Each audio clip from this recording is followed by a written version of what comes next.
pegawai koperasi simpan pinjam ini menghidupkan flash HP-nya. Begitu dilihat, langsung yang bersangkutan teriak takbir, Allahu Akbar. Ini sudah mayat. Di tanggal 13 Mei. Berdasarkan fakta-fakta tersebut, jangan ditutup kemungkinan itu terjadi kasus pembunuhan. Kalau misalnya sama-sama kelaparan terus kemudian mereka meninggal. Namun kalau kita lihat bisa saja terjadi kalau di dalam literatur forensik itu pada kondisi di mana memang adanya kepercayaan tertentu yang mengakibatkan mereka berpuasa secara ekstrim dan akibatnya mereka meninggal bersama-sama.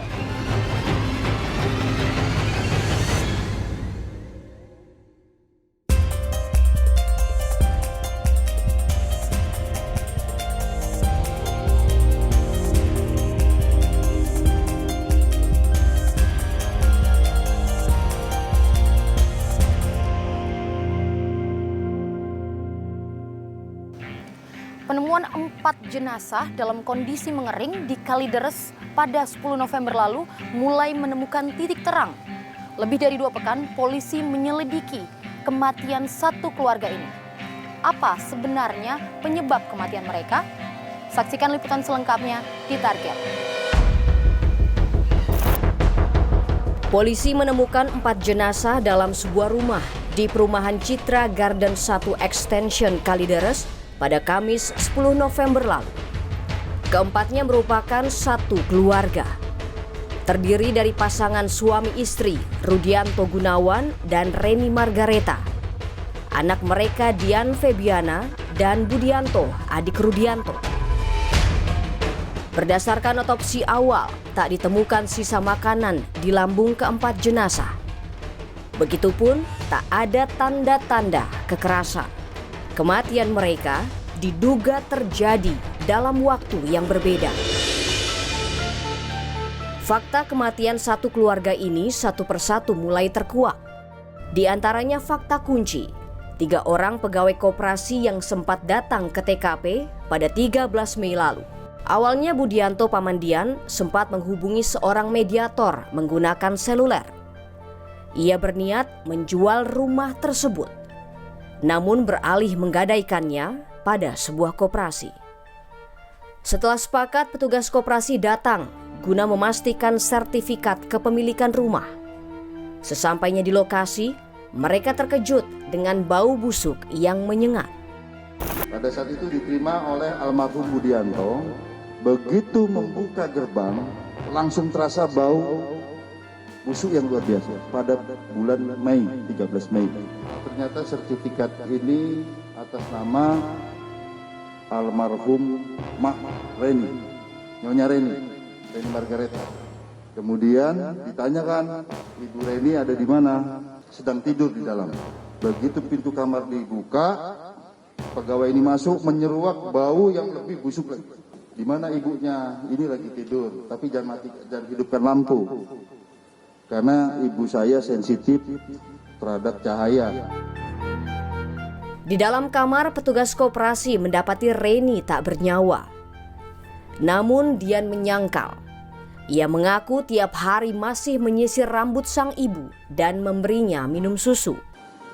Pada saat dibangunkan untuk mengecek sertifikat ini, dipegang-pegang, ini agak gembur, agak curiga. Tanpa pengetahuan Dian, salah satu korban, pegawai koperasi simpan pinjam ini menghidupkan flash HP-nya. Begitu dilihat, langsung yang bersangkutan teriak takbir, Allahu Akbar. Ini sudah mayat. Kesaksian para petugas koperasi telah melengkapi sejumlah fakta temuan polisi sebelumnya. Dari sini garis waktu sementara terkait misteri kematian keluarga Kalideres mulai terlihat. Pada 13 Mei, Reni Margareta diketahui telah meninggal dunia. Dian dan Budianto pamannya masih hidup. Sementara itu, kondisi Rudianto tidak diketahui. 5 September, Asyung, ketua RT setempat, sempat berkomunikasi via chat WA dengan Dian. Asyung memberitahukan bahwa tagihan listrik rumah Rudianto belum dibayar. 4 Oktober, Dian meminta petugas PLN via chat WA untuk memutus aliran listrik di rumahnya secara permanen. Pada 27 Oktober, petugas PLN mencoba menghubungi Dian kembali, namun tidak ada tanggapan dan pesan tidak terkirim. Diduga, Dian telah meninggal. 10 November, warga mendobrak masuk dan menemukan keempat jenazah di dalam rumah. Bau busuk telah tercium sejak 1 pekan sebelumnya. Karena sudah atas permintaan pemilik rumah, ya, dia ada chat dengan petugas PLN itu tanggal 4 Oktober. Silakan Bapak putus aliran listrik di rumah saya. Apabila ingin saya pemasangan baru, saya akan hubungi Bapak. Itu chat yang dia berikan terakhir, ya, kepada petugas PLN Kalideres. Tanggal 27 Oktober, petugas melakukan telepon balik, tapi sudah checking 1, tidak ada berita sama sekali. Dibandingkan dengan kondisi jenazah lainnya, diduga kuat Dian yang meninggal terakhir. Jasadnya ditemukan di dalam kamar di sebelah jasad ibunya yang telah mengalami mumifikasi. 18 November lalu, tim target mendatangi lokasi kejadian. Di rumah inilah keempat jenazah ditemukan dalam kondisi mengering. Beberapa kabar beredar, selama beberapa bulan tetangga tidak pernah melihat keluarga ini beraktivitas keluar rumah.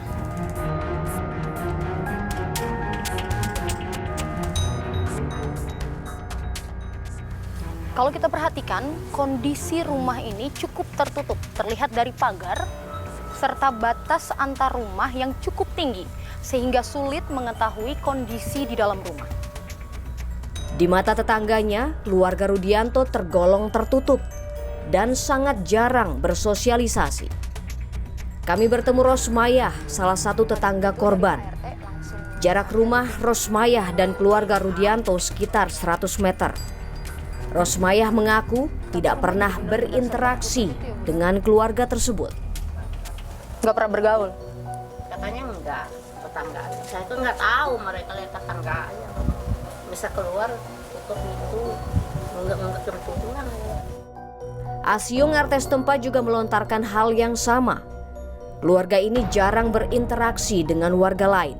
Tidak ada komunikasi saling untuk mengenal sama warga satu sama lain. Jadi warga ini kalau keluar paling ke pasar, sebentar langsung tutup pintu lagi, sudah gitu aja. Tio yang tinggal tepat bersebelahan dengan rumah korban pernah mendapati Rudianto berjalan dengan kaki dibungkus plastik. Saat menyapa, Rudianto tidak menjawab. Kaki dibungkus pakai plastik, terus saya kayak kenapa tuh kakinya? Gimana ya? Gimana tuh kakinya?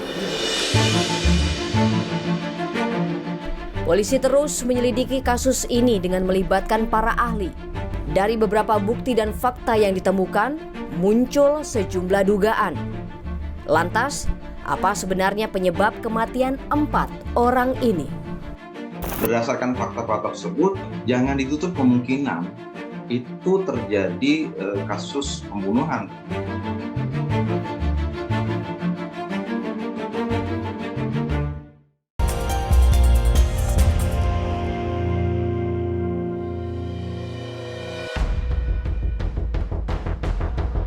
Penyebab kematian 4 jenazah sekeluarga yang ditemukan mengering di Kalideres masih menjadi teka-teki. Temuan tim forensik seperti yang disampaikan polisi, otot jenazah mengecil dan tidak ada sisa makanan dalam lambung mereka. Diduga kuat, jenazah tewas lantaran tidak makan dan minum dalam waktu lama. Polisi juga mengatakan kondisi jenazah mengalami mumifikasi.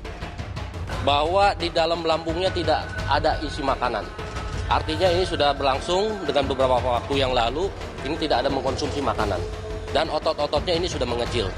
Artinya ini ada kekurangan cairan dehidrasi sehingga tubuh mayat ini menjadi kering, jadi mumifikasi. Sebelumnya polisi menemukan sejumlah bukti dalam 3 kali olah TKP. Di antaranya, pintu utama rumah terkunci dari dalam. jenazah Dian dan Reni sang ibu berada dalam satu kamar yang terkunci dari dalam. Jenazah Rudianto di kamar lain juga terkunci dari dalam. Jenazah Budianto berada di ruang tamu. Temuan lain, ada tumpukan sampah di halaman depan dan belakang rumah. Lalu kulkas dalam keadaan kosong. Polisi juga menemukan lilin, bedak tabur, kapur barus, dan buku dari berbagai aliran agama. Menurut Kepala Departemen Forensik Adi Firmansyah, jenazah yang mengering karena ketiadaan asupan makanan dan mengering karena mumifikasi adalah dua hal yang berbeda. Kita harus lihat dulu nih, kondisi mengering ini apakah memang dia itu mengering karena tubuhnya kecil, karena tidak makan, atau memang mengering karena memang suatu proses mumifikasi atau skeletomisasi. Itu adalah suatu, pasti gambarannya juga sama-sama mengering. Karena semua gambaran pembusukan itu terjadi proses autolisis dari jaringan tubuh. Maka jaringan-jaringan otot, jaringan lemak, maupun pembuluh darah, dan semua organ-organ itu pasti akan mengalami lisis dan dari luar akan tampak mengering atau mengalami kelaparan sehingga tubuhnya juga mengecil. Nah, ini harus kita lihat, dua hal ini dua-duanya berbeda.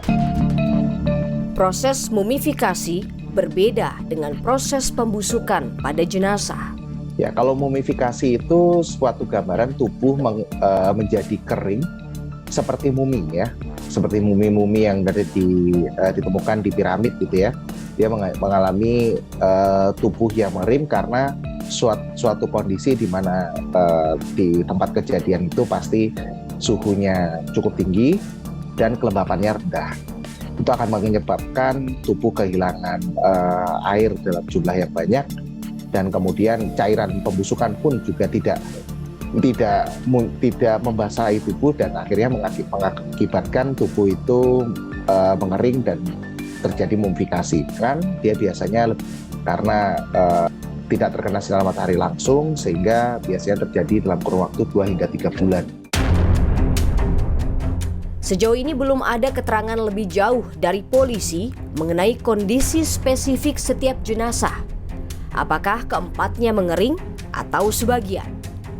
Mengapa pula bau busuk menyengat baru tercium oleh warga sekitar 1 pekan sebelum penemuan jenazah? Sementara sang ibu, Reni, diketahui telah menjadi mayat sejak 13 Mei. Apakah bau tersebut berasal dari pembusukan jenazah sang anak, Dian, yang diduga meninggal terakhir? Lantas, apakah Dian yang merawat jenazah-jenazah lainnya yang mengering hingga ia meninggal dan mayatnya mengalami pembusukan? Hingga kini, polisi terus melakukan investigasi saintifik terhadap keempat jenazah untuk memecahkan misteri ini, termasuk motif di baliknya. Di antara fakta yang terjadi seputar kematian sekeluarga di Kalideres, muncul sejumlah keanehan. Salah satunya saat petugas koperasi mendatangi rumah keluarga Dian dan meminta bertemu ibunya pada pertengahan Mei lalu. Berdasar pengakuan pegawai koperasi tersebut, saat itu seperti tidak terjadi apa-apa. Dian membiarkan salah satu pegawai masuk ke kamar melihat ibunya. Dian bahkan masih memperlakukan jenazah ibunya seperti orang yang masih hidup. Perilaku aneh Dian ini seolah ditutupi oleh sang paman, Budiarto, yang meminta pegawai koperasi untuk tidak melapor ke polisi. Pada saat pegawai koperasi simpan pinjam ini menyatakan bahwa ini sudah menjadi mayat, jawaban daripada Dian, ibu saya ini masih hidup. Tiap hari masih saya berikan minum susu. Kemudian sambil menyisir dan rambutnya rontok semua. Keanehan perilaku ini memunculkan dugaan tindak pembunuhan yang dilakukan Dian terhadap orang tuanya, pasangan suami istri Reni dan Rudianto. Kemudian pelaku menyesali perbuatannya hingga memunculkan imajinasi bahwa korban masih hidup. Tindak pembunuhan tersebut dalam bentuk pembiaran atau menutup akses kehidupan pada korban seperti asupan makanan. koperasi simpan pinjam itu mengindikasikan kematian kedua orang tua ini apakah merupakan tindakan yang disengaja, baik itu pembiaran ataupun pembunuhan dengan paksa, ya. Pembunuhan dan pembiaran sebenarnya agak sama, ya. Pembiaran yang akhirnya mengakibatkan kedua orang tua meninggal, kemudian menjadi menyesal, ya, dan akhirnya tetap hidup di dalam penyesalan dan imajinasi bahwa orang tua tersebut masih hidup. Kita ini mungkin sedang menginvestigasi seorang atau lebih dari satu orang yang terindikasi mengalami kelainan psikologi atau kelainan jiwa. Sejalan dengan itu, Dadang Sudiyadi, kriminolog UI, menilai kemungkinan adanya pembunuhan sangat terbuka. Berdasarkan fakta-fakta tersebut, maka saya ingin menyampaikan bahwa jangan ditutup kemungkinan itu terjadi kasus pembunuhan terhadap, paling tidak terhadap dua orang korban sebelumnya, Pak Rudianto dan Ibu Reni. Dan yang diduga melakukan pembunuhan kemungkinan besar mungkin Pak Budianto dan bersama-sama dengan Budian, ya, mungkin ke arah sana. Tapi kan itu harus dibuktikan dengan berbagai macam cara, ya. Pertanyaan selanjutnya, bagaimana Dian dan pamannya meninggal? Apakah mereka bunuh diri atau sang paman juga menjadi korban pembunuhan? Dugaan lain yang sempat muncul terkait motif kematian satu keluarga ini adalah mereka menjalankan ritual santara atau puasa sampai mati. Ritual ini terkait sekte Jainisme dari India. Bahwa dia pengikut aliran tertentu, baik itu apokaliptik ataupun jenis puasa hingga meninggal seperti santara, di mana ini juga menarik untuk digali. Beberapa dugaan mencuat, namun hingga saat ini polisi masih belum menetapkan motif pasti kematian keluarga ini. Itu kan tidak hanya bicara tentang kedokteran forensik, tapi juga ini bicara tentang kimia forensik misalnya. Ya, ini bicara tentang psikologi forensik, ini bicara tentang digital forensik gitu.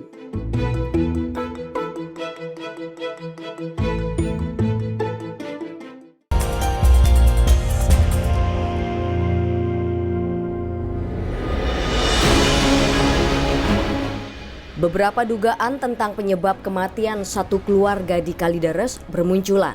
Hasil penyelidikan terbaru, polisi membuka kemungkinan motif kematian terkait dengan aktivitas ritual tertentu.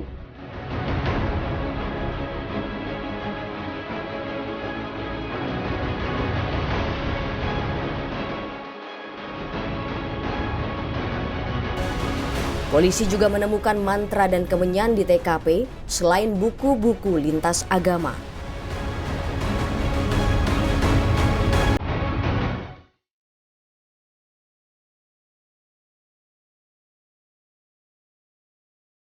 Lantas, apakah ritual tersebut adalah melakukan puasa sampai mati? Dalam literatur forensik, praktik puasa ekstrim sampai mati memang pernah ada. Namun kalau kita lihat, kalau di dalam literatur forensik itu pada kondisi di mana memang adanya kepercayaan tertentu yang mengakibatkan mereka berpuasa secara ekstrim dan akibatnya mereka meninggal bersama-sama. Hingga kecurigaan terkait aliran tertentu ini bisa dibuktikan, tindak pembunuhan masih menjadi salah satu dugaan kuat. Dugaan saya yang paling kuat adalah yang tadi, kedua orang tua meninggal kemungkinan besar karena pembiaran, entah sakit, entah apa begitu, ya. Kemudian Pak Budi ini meninggal mungkin karena frustasi, ya, depresi, ya, kemudian nggak makan, akhirnya meninggal.